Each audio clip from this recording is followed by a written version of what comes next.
Le 19 mars 2022, nous commémorons le 60e anniversaire du cessez-le-feu en Algérie. Après 8 ans de guerre, une guerre douloureuse, sanglante, qui a vu beaucoup de morts, beaucoup de familles endeuillées, 132 ans de colonisation. L'Algérie était un département français. Yannick Jadot reconnaît la responsabilité de l'État français dans les crimes commis par la colonisation. Un système où la torture existait, un système qui allait à l'encontre des valeurs de la société française issue du siècle des Lumières. Les valeurs françaises, c'est liberté, égalité, fraternité. Et malheureusement, ces valeurs n'existaient pas en Algérie. Deux populations cohabitaient. L'une, venue d'Europe, avait les pleins droits en tant que citoyens. Et d'autre part, il y avait les Français musulmans qui étaient dans un second collège qui n'avaient pas les mêmes droits. C'est contraire à ce que pensent Yannick Jadot et les écologistes. Nous ne pouvons pas assumer cet état de fait. Pour autant, les souffrances, elles sont de part et d'autre.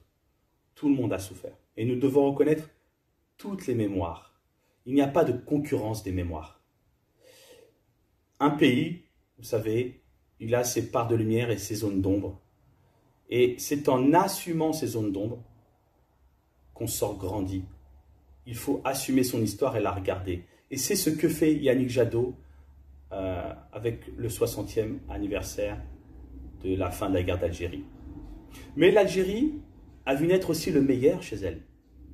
Je pense à Saint-Augustin, à l'émir Abdelkader, à Albert Camus, prix Nobel de littérature, ou encore Mohamed Lagdar Amina, Palme d'or à Cannes. Pour construire l'avenir entre la France et l'Algérie, il faut, vous l'avez compris, reconnaître l'histoire, la responsabilité, les souffrances des uns et des autres. C'est ainsi qu'on ouvre un nouveau chapitre. Il faut également s'appuyer sur la population originaire d'Algérie en France, et elle est nombreuse. Les binationaux, plus de 2 millions de personnes. La communauté pied-noir, les harkis et enfants de harkis, les enfants issus des mariages mixtes. On l'oublie souvent, mais beaucoup d'Algériens et d'Algériennes sont mariés avec des Français et des Françaises. La société est en avance sur les responsables politiques. Nous sommes en retard.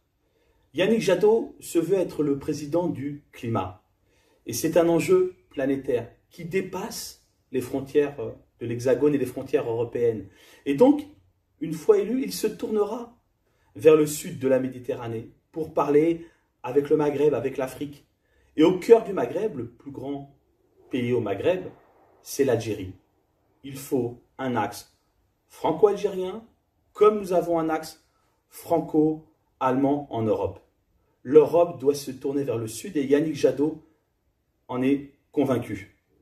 Pour une raison simple, les changements climatiques ne connaissent ni les frontières, ni la couleur de peau, ni la nationalité, ni les religions, ni les croyances des uns et des autres. Nous devons, entre humains, coopérer pour prendre soin de notre planète. La paix est à ce prix. Et puis, nous devons aussi réfléchir ensemble sur la circulation des populations, sans aucun tabou, mais dans le respect de chacun. Vous avez compris, Yannick Jadot sera le président du climat, de la coopération entre les peuples, et face à ceux qui veulent construire des murs entre les êtres humains. Il sera celui qui voudra toujours construire des ponts.